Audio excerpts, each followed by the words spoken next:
They don't want to be guilty of a social faux pas of accepting an invitation, not corresponding one later. That happens all the time, even in our modern society. But Jesus says, how sad. How sad to perform your generosity in such a way as to guarantee yourself, or to almost guarantee yourself, repayment in this life. Because any repayment you get in this life is going to be temporal. But he says, if you are wise, you'll do all you can to avoid being rewarded in this life for what you do. Now, this may be a slight exaggeration, but it is the principle. The principle certainly is essential and at the core of true piety. Namely, that when you make a feast, you'd be a lot better off inviting people who you were sure would never invite you back, because then you die with an unpaid debt. That is, God is indebted to you. Because it says in Proverbs that he that shows mercy on the poor lends to the Lord, and the Lord will repay him. And if you don't get repaid in this life, guess what? You'll be repaid in the next life, and everything in the next life is eternal.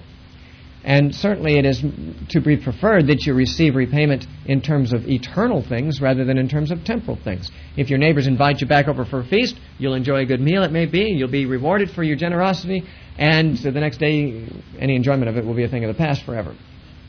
But if you're never repaid in this life, if you never receive any kind of reward for your good behavior and for your generosity and so forth in this life, then when you go to heaven or in the resurrection, you will have an outstanding debt owed you. And the only currency God has in heaven is eternal stuff. And therefore, when he repays you, you'll have an eternal reward. Therefore, obviously, you make a good investment decision by being disinterestedly generous toward people without any consideration for whether they can pay you back. In fact, if you can give that any consideration at all, prefer the ones who can't, because you will then indebt God to you by his own promise. And notice, Jesus is suggesting you should be mindful of reward. You should be mindful of being repaid, but better it is to be repaid by God in the resurrection than to be repaid by man now. And that's similar to what, he opened that statement by saying, whoever exalts himself should be humbled, whoever humbles himself should be exalted. It's better to be humble and receive no honor from man and have God exalt you in the end. Of which the most prominent example of that is Jesus himself, who, it says in Philippians 2, though he existed in the form of God, did not think of equality with God a thing to be grasped. He humbled himself, he emptied himself, took on himself the form of a servant, and having been found in the form of man, he humbled himself unto death, even the death of the cross. Therefore God has highly exalted him and given him a name that is above every name. In the resurrection, that is. Jesus didn't receive this name and this honor prior to his resurrection. In his earthly life, he lived in humility and dishonor, and died in disgrace.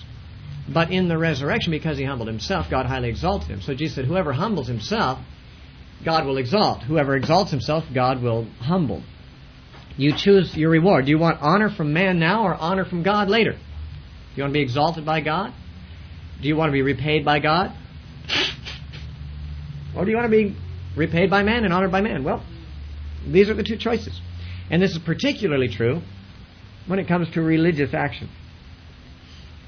There's probably nothing more odious to God than religious behavior that is done with a motivation other than pleasing God.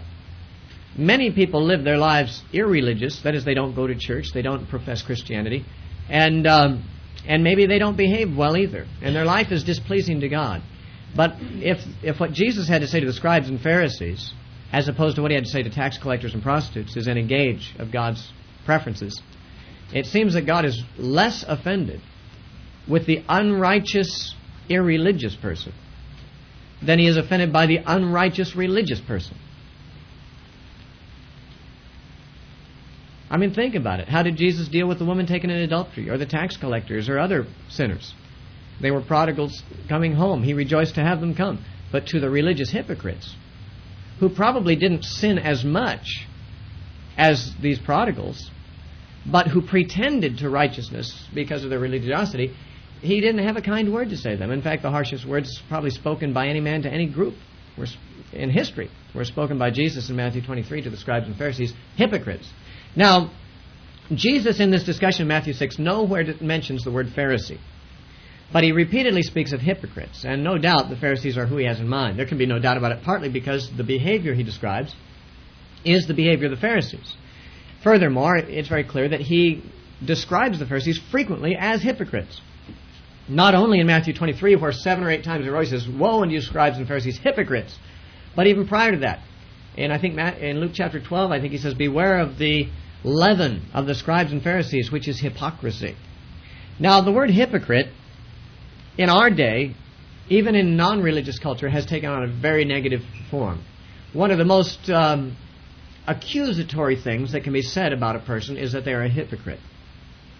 And this is true not only of religious persons, but of politicians or anyone else. If you really want to make them look bad, somehow demonstrate that they are hypocrites. And the word hypocrite is just a term of contempt in our day. We have to understand that Jesus is the one who gave it that sense. The word hypocrite actually comes from, it's a transliteration of a Greek word, which is something like hypocrites or something like that in the Greek.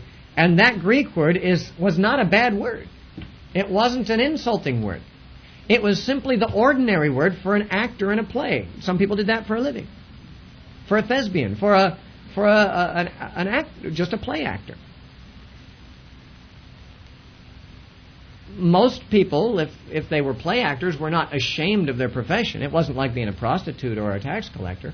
A play actor was, it may be that some religious people may have frowned on the content of some plays, and I'm sure they did, but it was considered to be an honest profession, and I mean it was a profession that had some standing in society. To say a person was a play actor was no insult. To say he was a hypocrite was just the regular word for saying he was an actor in a play. That is to say, it was no insult if in fact that's what the person did. If a person was a play actor, an actor in plays, and you called him one, he would not be insulted, because you're just using the word for what he was. But when you say that about somebody who's not ostensibly acting in a play at all, but is pretending to be genuine, then the word takes on an insulting quality.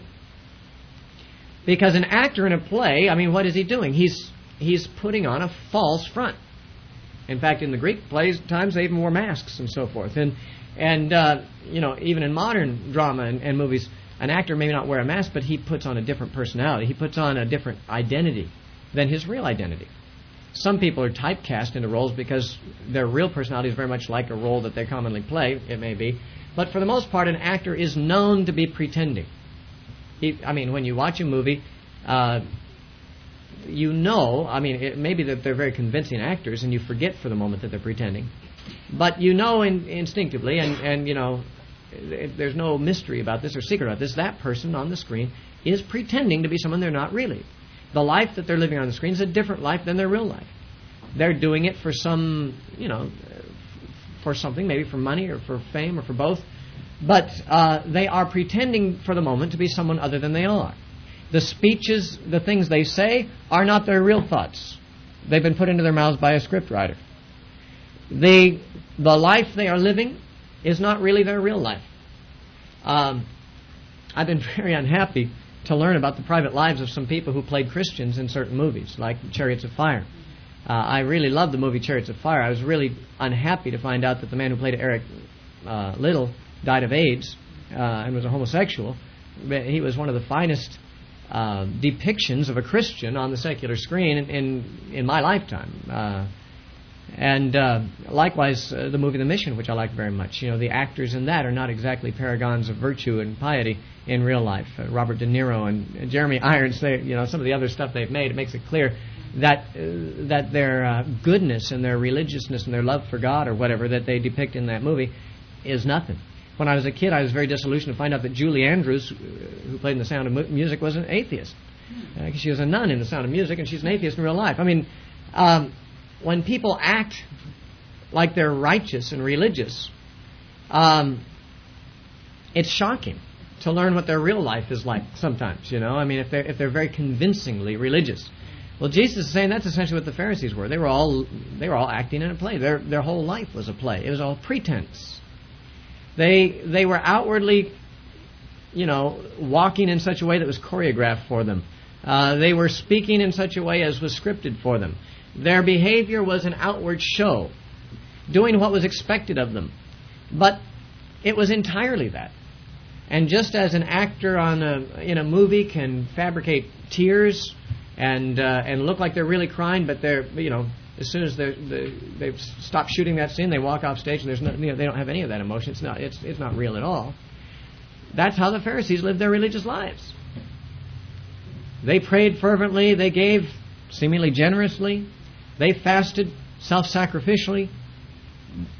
So it appeared. But they weren't really generous. They weren't really pious. They weren't really self-sacrificial. All of this was a sham. It was just stage scenery. It was just props in their lives. And like I said, until Jesus used the term of religious persons, hypocrite, it wasn't a bad term, but as soon as you apply it to people who don't want you to know they're pretending. See, actors don't care if you know they're pretending. They know that you know that. They're not really deceiving you. They would like to be convincing in their role, but they don't really want you to think that they really are in real life. When you walk away from that play, they don't want you to think that they really are the person they were depicting. They're not trying to deceive you. But when somebody who is pretending not to be pretending, that is, who wants you to not know that they are someone different than they are presenting themselves to be, when you expose that, and you say, but you are just play acting, then it becomes, a strong indictment. And, of course, it was Jesus who transformed that word into an insult, because now, of course, since the time of the New Testament, the word hypocrite has been applied to all kinds of people who are not at all play actors in the ordinary sense of that word, but it just means somebody who's pretending and doesn't want you to know they're pretending. Somebody who's trying to convince you that they are someone, but they really are someone else.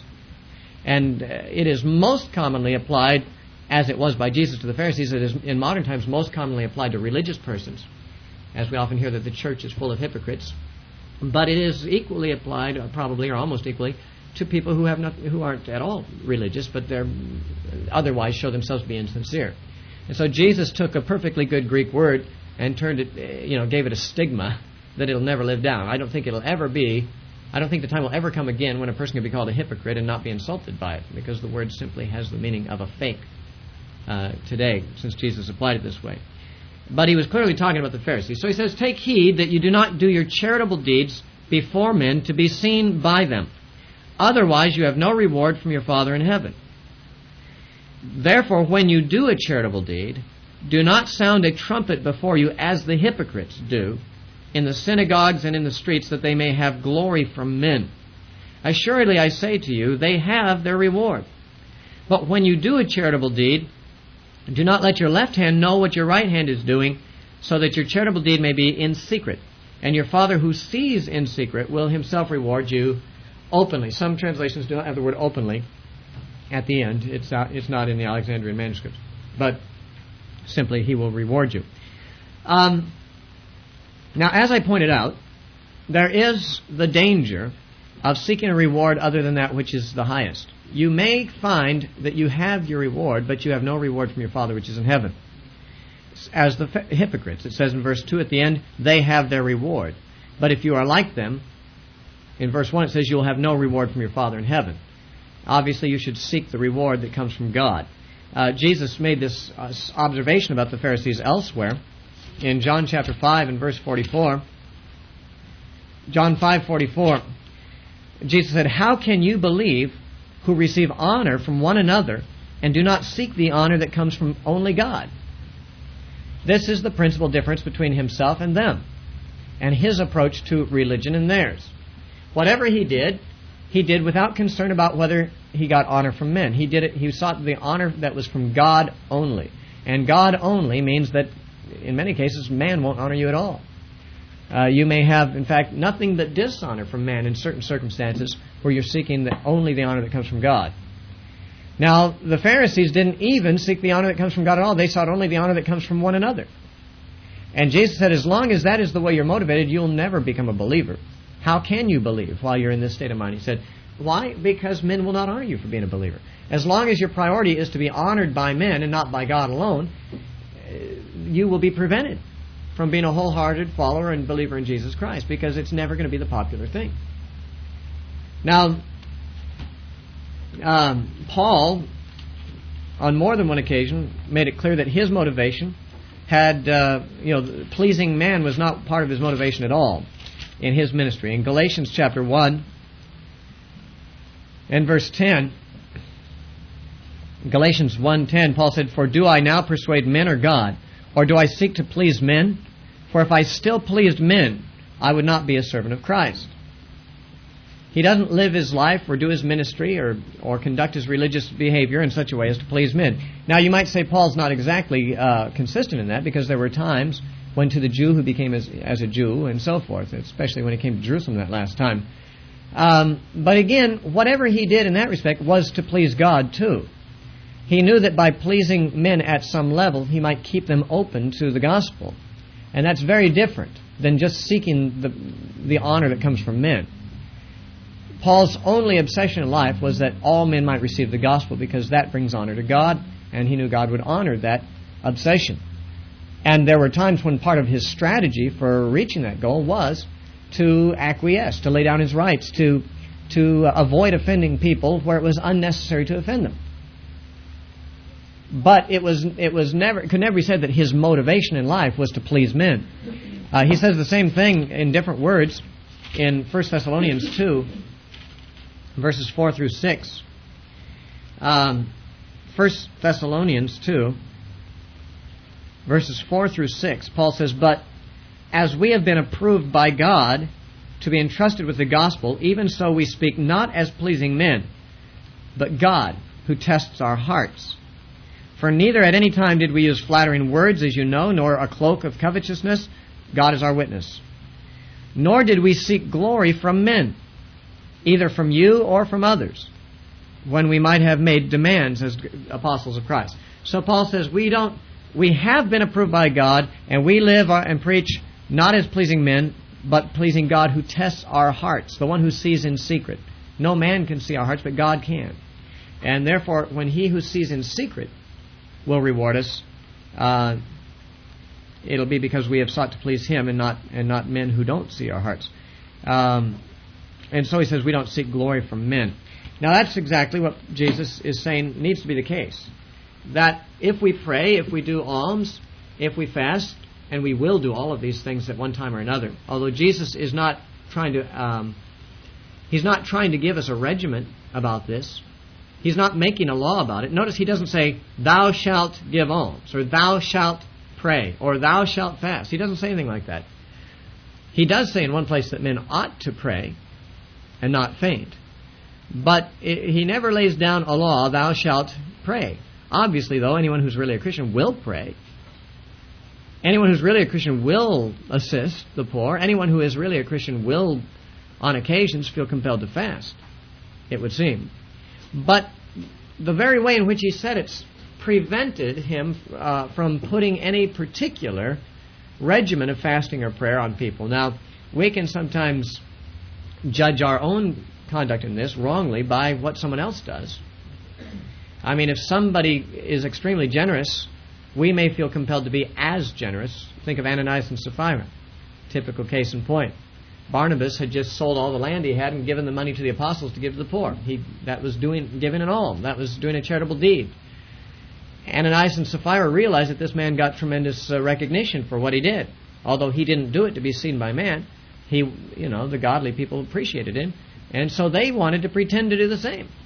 Now, even if they had given all they had, now they didn't, as we know, they hid some of it and sought to deceive the Holy Spirit, and it cost them their lives. But even if they had given all, we can see that their motivation in the thing was apparently to appear to be as generous as everybody else was being, as Barnabas and others were being, measuring their own level of generosity and almsgiving by that which others were doing. And it's possible to do that in the area of prayer and fasting as well. The Pharisees fasted twice a week. Is it a coincidence that the disciples of John also fasted twice a week? The Pharisees were doing it before there were any disciples of John. Why did the disciples of John fast twice a week? Was there some command of Scripture? No. It must be, or it seems likely that it was, that they didn't want to appear to be less righteous than the Pharisees already were in this respect. But Jesus' disciples didn't fast at all. And the disciples of John complained about it. Why do the Pharisees fast often? We fast often. Why don't your disciples fast? And Jesus says it's not appropriate at this time. His disciples were not supposed to try to measure up in this area to other religious people and judge whether they were fasting enough by whether others were. It would appear that John the Baptist's disciples, I don't know this to be the case, but it seems a likely deduction, that they had chosen to fast 2 days a week because that was the standard that had been set by the Pharisees, and they didn't want to be less righteous than the Pharisees, whom John had called snakes and so forth. I mean, if they're snakes, we don't want to be any worse than them, so we better fast at least as much as they do. But Jesus didn't care. They were snakes, but he didn't care to prove that he was better by fasting more than they did. That he wasn't going to be pressured into religious behavior by precedents that were set by others. I know this to be a dynamic in one's prayer life. I know it from my own experience. There was a time in my life where I was regularly reading books by and about people like Wesley, Rees Howells, John Hyde, Praying Hyde as they call him, and reading books by E.M. Bounds, which books, by the way, I highly recommend. I don't know if you're familiar with E.M. Bounds. He's written a whole lot of books about prayer, and they're very inspiring, and I highly recommend them. But E.M. Bounds was a man who prayed about 6 hours a day, I think, something like that. And most of these other guys, and E.M. Bounds also brought to your attention in his books other people who prayed similarly, 2 hours a day or whatever. I think it was Luther who said, "I'm so busy I can't afford to start my day without 2 hours of prayer in the morning and stuff." And reading about these people who prayed hours and hours a day, and reading repeatedly about these people and continually confronting myself with these prayer lives of these men made me feel like, well, that's got to be normative. If I don't pray a couple hours a day, then I must not be as close to God as they are. And there were many times in my life, after reading such books, I resolved I'm going to start every day with 2 hours of prayer. So I'd get up early and I'd start praying. I'd fall asleep, and I wouldn't, and I'd be self-condemned. Oh, I haven't prayed as much as those people do, and I must not be as close to God as they are, and so forth. And there was a period, I would say, the period could be measured in years in my life, when I carried around sort of a low-grade sense of guilt that I wasn't able to successfully spend 2 hours every morning in prayer. And the reason was not because the Bible says somewhere, "Thou shalt spend 2 hours every day in prayer," or even 1 hour a day in prayer, for that matter. I mean, truly, Jesus said to the disciples in Gethsemane, "Could you watch with me an hour? Could you not watch with me 1 hour and watch and pray?" He did say an hour there, but that was kind of a special occasion. It doesn't translate into a command to pray 1 hour every day. But what I'm saying is, I actually had this standard in my mind of, a person who's really a good Christian would at least pray 2 hours a day, like Luther and Wesley and Finney and all those great guys did. And because I didn't do it, I lived with a lot of, I'd say, low-grade condemnation. I didn't live with continual, burden over it. But I mean, whenever I'd think about my prayer life, it kind of convicted me and bugged me that I didn't have that habit in place. And I often tried it and failed, which made me feel worse. And it really was a breakthrough for me when I began to say, well, how much does the Bible say I have to pray? How many hours a day does the Bible say to pray? I realized there's no instructions whatsoever on it, any more than there is on how often to fast or how much alms to give. It's really a matter of discretion. And I also realized that my life, and I mean, I don't know whether the Holy Spirit pointed this out to me to comfort me or whether I just realized it dawned on me, that while I don't find it easy to lay on my face for 2 hours and pray very often, I've done it a few times with Prophet, but it's unusual. But it's very natural for me to talk to God all the time. I mean, really natural. That I talk to God as naturally as if He was right here, all the time. And maybe that in my life is the counterpart of what praying 2 hours in the morning was to Luther or something. I don't know. But I realize that I don't have to be ashamed because my hours I spend in prayer don't measure up to some other person I admired. Because I do have a life. I do have a prayer life. And it's a good one. And it's satisfying. And I have a relationship with God. And it's a direct connection. And it's everything I could wish it to be if I wasn't comparing it with someone else's. The only thing that would ever make me dissatisfied with it is reading about someone else who prays for 6 hours a day. And John Hyde, who'd roll out of bed in the middle of the night groaning and saying, "God, give me souls or I'll die," and groaning and writhing in pain with the burden for souls and praying for hours and starving himself to death, basically, and his health deteriorating, so he died very young because he prayed instead of eating. He prayed instead of living, And I think, man, that's the way everyone ought to be. Well, I'm not sure everyone ought to be that way. I think he should have been that way. I think that's how his prayer life was, and I think it's a wonderful thing. But the problem is when we begin to pray, we begin to set our standards of generosity and giving, of prayer, of fasting, of our regimens and this, by someone else that we admire, or somebody else that is generally admired. And you might begin to ask yourself, Why is it that I feel compelled to pray 2 hours a day? Is it because I know that everyone admires John Wesley, and he did it, and people might admire me too if they found out that I did it? Or is it because the Bible says I must? Well, the Bible doesn't say I must. Therefore, what other motivation could there be for setting that particular standard for myself? It is obviously to imitate somebody else. And it is obviously, not strictly speaking, what God would require me to do. It's just something that I'm putting on myself as a religious duty to be seen or appreciated by man, really. I mean, if God's not asking me to do it, then who's going to be pleased with it? Not him. It must be man. And therefore, all of these things, the danger is in letting human beings, the traditions of man, or the examples of man, or the expectations of man, dictate to you when and how long you're going to pray, how often you're going to fast, and how long, and how much you're going to give to missions, or how much you're going to give to the poor. Now, having said that, any of you who may have been felt under a legalistic bondage to do this more than you really wanted to because someone expects it to you, you might feel relieved and say, oh good, I don't have to give much. Oh good, I don't have to pray much. That's not at all what I intend to convey to you here. What I'm here to say is that your prayer life, your life of generosity to the poor, your life of fasting, and all other areas of your religious life is a personal matter between you and God. And where it becomes defective is where it becomes more a matter between you and other men. That you're doing it because men expect you to, or because some other man did it, or, and you begin to add human traditions and human precedents instead of just what's real in your life with God. It is, I think, better to pray fewer hours, but pray really, than to pray more hours and pray with mixed motives or whatever for it, The point is that true piety and true religion is, in fact, a relationship with God, not a relationship with other people. Now, I need to clarify because that sounds like it contradicts what James says. James says, pure religion and undefiled before God and the Father is this, to visit the fatherless and orphans in their affliction and to keep himself unspotted from the world. It sounds like James is identifying true religion as a relational thing with your fellow man, and it is at a certain level. But see, James is saying true religion is really something more than just religion. It also includes being righteous. And what James is addressing, of course, is people who are religious but not righteous. People who have religion but no righteousness. People who have a relationship with, or seek to cultivate a relationship with God, but are neglecting their relationship with their fellow man. And he's saying to be really religious, you can't do so to the neglect of also being righteous. But if we make a distinction, just for the sake of discussion and definition, between what is essentially righteousness and what is essentially religion, religion has to do with your practices of worship. And therefore it's God-directed. It's no good if you aren't also righteous. In fact, righteousness is the priority for religion. That's why Jesus said if you bring your gift to the altar, which is presumably to do an act of worship toward God, a religious thing, and you remember your brother has something against you because you've done something unrighteous to him, you go and make that righteous. You get the righteousness thing squared away before you do the religious thing.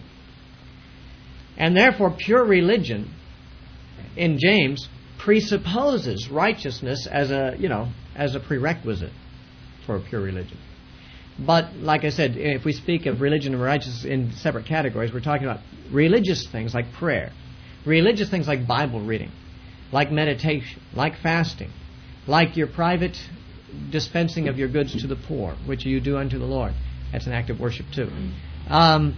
Those things are really very private matters. Now, I don't think that Jesus is trying to make us feel guilty about people finding out when we do these private things. He says, of course, in verse 1,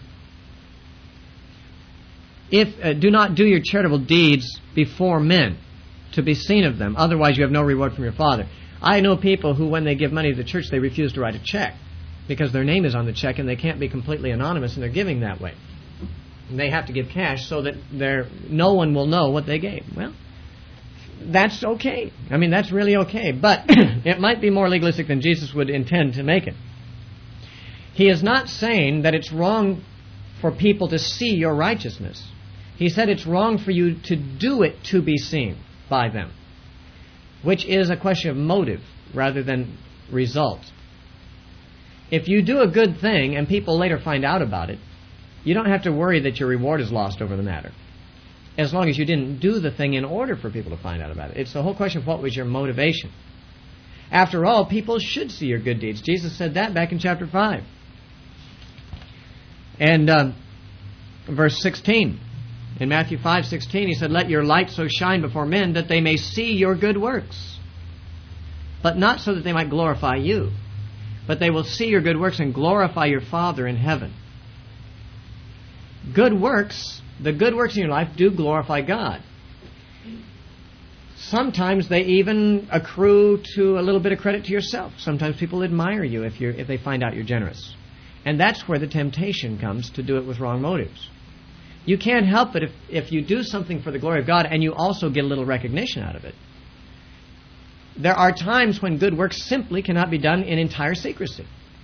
There are some good works that can be, but others you just, if you stop to help someone who's along the road who's got a car broken down, how are you going to keep that totally invisible? Other cars are going to go by and see you. Maybe one of the friends from your church is going to see you doing that.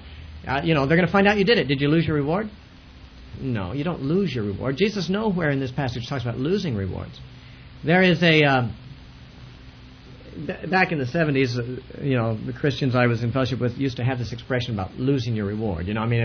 If you happen to mention something you did and it happened to have been a nice thing or a good thing you did, they jokingly say, "Oh, you just lost your reward, brother." I don't know if that ever happened here in Oregon, but down in California, that was sort of a tongue-in-cheek way of talking about people. If someone says, "Well, I'm fasting today," "Oh, you just lost your reward," and that's, and this is the passage, of course, they were alluding to, but if you look carefully, there's nothing here about losing your reward. There's a question of not getting one in the first place.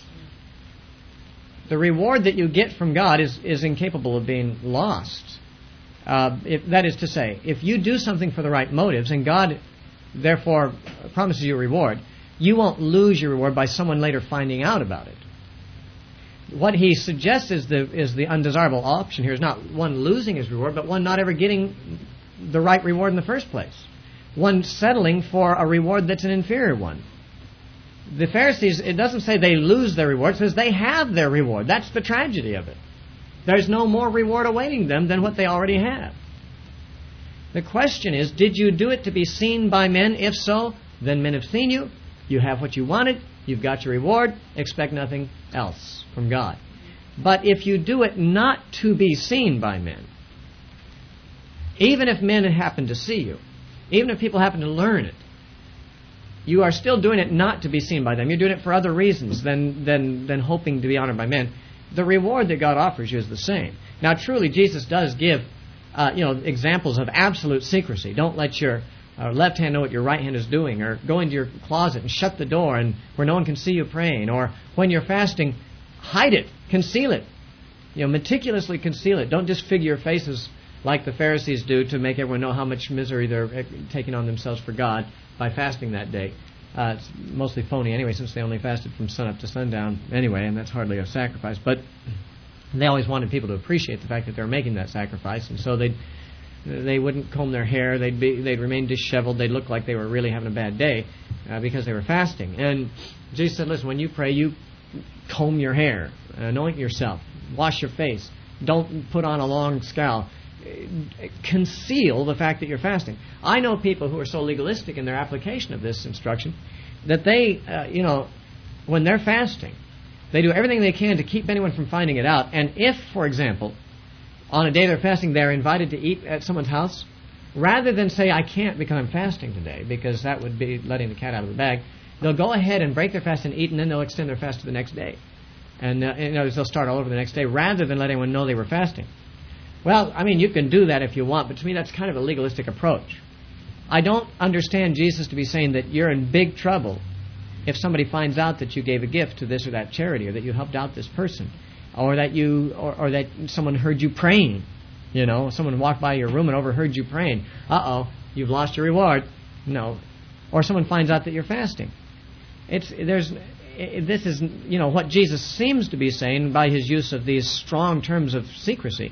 But it's quite obvious that if your good works are to be seen by men so they may glorify God, then he doesn't expect that every time you do these things it'll always be secret. What he's advocating is that you should live your religious life and perform your religious duties in such a way that is calculated to not encourage you to expect human approval and not to seek it.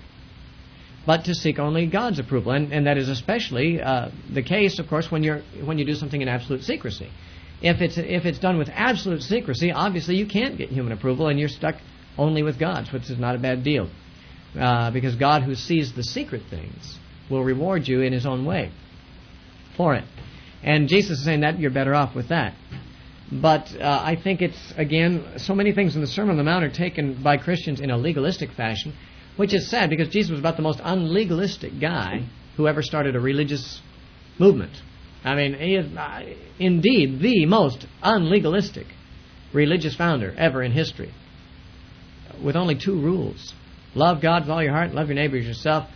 After that, everything takes care of itself. How unlegalistic can you be? And yet people, because man is legalistic by nature, will take what Jesus said and apply it with a legalistic spin that Jesus never, I think, intended. He's illustrating some spiritual principles, not laying out some new outward behavior kind of laws. Laying out new laws is not what man needed. Man needed to have the spiritual issues addressed, and that's what Jesus was addressing. The typical thing for fallen man to do, if he is religious at all, is to become self-consciously religious and hope that people find out how religious he is, and to do his religion in such a way that even though he may begin doing it for God, eventually he realizes that people appreciate, at least in religious circles, people appreciate an unusually religious person, a person who is very strict and very meticulous in his obedience to the expectations of the group and the particular religious practices of the denomination or whatever. And then, even though he may have done it for good reasons to begin with, the strong temptation comes to be aware of how much other people are appreciating what he's doing, and then to continue doing it with the motive beginning to creep in more that I know people are appreciating, the fact that I lift my hands.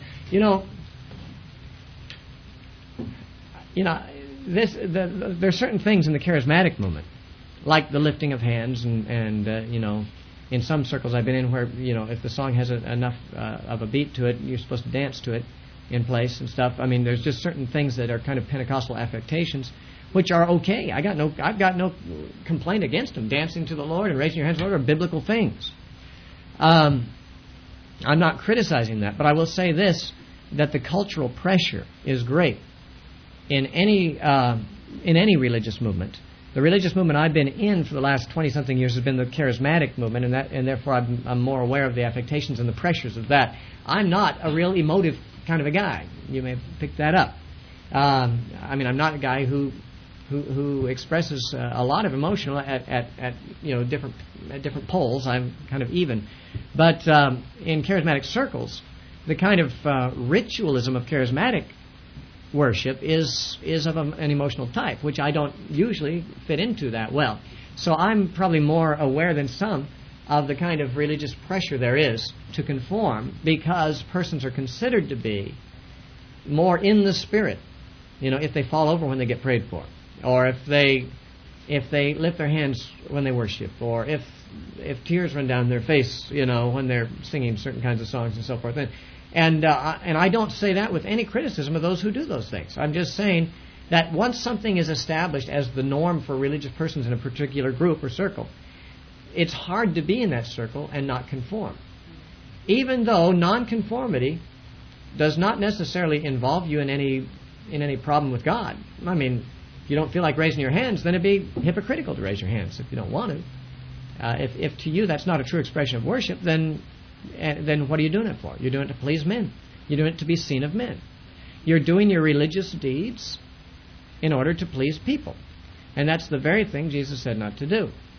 Now, I want to balance that a little bit, because almost everything I say is extreme and needs balance. There are times, perhaps, where you should raise your hands because you're being convicted to by the Holy Spirit, but you're feeling lazy or something you're not much inclined to. Maybe you're trying to hold on to a bad mood or something, and God's really calling you to release that and start enjoying yourself in worship. And where for you to do what you don't really feel like doing is really the best thing to do, not because you're pleasing men, but because you realize you need to obey God to break loose from some carnal complacency or carnal bad attitude or something that you may have. There are times when I've definitely felt that to be the case in my heart, that I didn't want to sing certain kinds of songs because they didn't express my particular mood, But I realized that my mood wasn't exactly the best it could be, and that, if it was more like what those songs were, it would be better, and so it was better for me to break free and participate, because I knew that would please, I felt that pleased God more. And that is, there is certainly, there are appropriate times when you should do that which you don't particularly feel like doing, because God would be more pleased with it. But what we're saying is that there are times when people do it what they don't feel like doing, not because there's any reason to believe God would be more pleased, but because those around you who are looking on will be more pleased. And that's the very thing to guard against. Now, having run out of time, we didn't talk about the specifics of giving alms in terms of, how, what does the Bible say about giving alms apart from this business of being secretive about it? I mean, what does the Bible teach about prayer? Well, we're going to give a special, our next lecture in Life of Christ will be about prayer specifically. And as far as fasting is concerned, what does the Bible say about that? I think we treated of fasting in terms of, to what degree it's an obligation and when it is and when it's not appropriate to fast, when we were talking about the question brought to Jesus by the disciples of John. Remember, he said, well, it's not appropriate for the children of the bride chamber to fast when the bridegroom is with them, but when he's taken away, then they'll fast. When we talked about that scripture, we went into some excursus about what the Bible does and does not teach about fasting. I don't think it's necessary to go over that material again here, because it's not Jesus' point here. Jesus is not here in these passages giving us a teaching principally about almsgiving, prayer, and fasting. What he's giving us a teaching about is motives in worship, motivations in religious participation. Whatever it is, these are examples. Prayer, fasting, almsgiving, these are examples he could give, but the principle he's saying is don't do religious things for the approval of man, because the worst thing that could happen is you'd get it, and then you'd be repaid for your trouble, and then you have no further reward to be expected from your Father. But do whatever you do in terms of religious behavior unto the Lord, without any concern for what man thinks, even if to break free from your slavish observance of what man expects you to do, even if it means you have to go into total privacy and total secrecy in your behavior for a while to get your motivation squared away, do that. Do whatever you have to do to be one who worships in spirit and in truth, rather than in outward forms and hypocrisy, because otherwise you have your reward. Now, he does, of course, in this passage, give an extended treatment on prayer. And it's kind of unexpected, because apart from the verses, I'm looking at the wrong page here, apart from verses 7 through 15, what Jesus has to say on prayer is almost exactly like what he has to say on almsgiving and fasting. That is to say, if you simply consider verses 5 and 6, you have a teaching on prayer that resembles point for point his teaching on almsgiving and fasting. Namely, don't do it the way the Pharisees do it. Don't do it the way the hypocrites do it. Seek a reward from God, and that requires that you have, as it were, complete disregard for what people think, even if it means absolute secrecy about it. And therefore, what he says about almsgiving, prayer, and fasting are identical to each other, with the exception that he has this excursus on prayer, beginning at verse 7 and going through verse 15. And that's what we'll treat separately in our next session. Okay, let's stop there. Anyone have any questions?